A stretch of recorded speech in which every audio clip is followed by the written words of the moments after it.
JEE mains में कुछ 60 से 70% सवाल सिंगल कॉन्सेप्ट पे बने होते हैं, मतलब मोटा मोटी आसान होते हैं, बहुत कॉम्प्लिकेटेड नहीं होते। तो अब आपका सवाल उठ रहा होगा, जब 60 से 70% सवाल अच्छे होते हैं, प्रेडिक्टेबल होते हैं, फॉर्मूला ड्रिवन होते हैं, तो आसानी से हो जाएगा सबका सिलेक्शन। बीच में 30 से 40% सवाल कठिन होता है, तो वो पहली बार में सवाल देखकर ये समझ ही नहीं पाता कि ये आसान है या कठिन।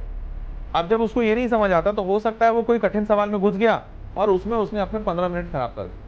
जैसे ही आपने उसने 15 मिनट खराब किया, उसका कॉन्फिडेंस वहीं टूटने लगता है, और अगर 2-3 सवालों में ऐसा हुआ तो उसका प्रिपरेशन मतलब उसका एग्जामिनेशन खत्म है, फिर वो कम बैक नहीं कर पाए। एक्चुअली में 200 नंबर ही लाना है, पर 200 नंबर लाने वाला जो बच्चा होता है वो इतनी प्रैक्टिस से ये समझ जाता है कि सवाल देख के समझ जाना है कि कौन सा सवाल छोड़ना है। ये वो बच्चा इस सवाल को छोड़ देता है और यही 60-70% सवाल करके आता है, उसका सिलेक्शन हो जाता है। अब ये पूरी तरह से स्पीड और एक्यूरेसी का गेम है, और आपके पास बहुत सारा प्रैक्टिस होना चाहिए। ये फाइंड आउट कर लिया आपने, तो ये तो बन ही जाएगा। मार्किंग स्कीम बहुत स्ट्रेट फॉरवर्ड है।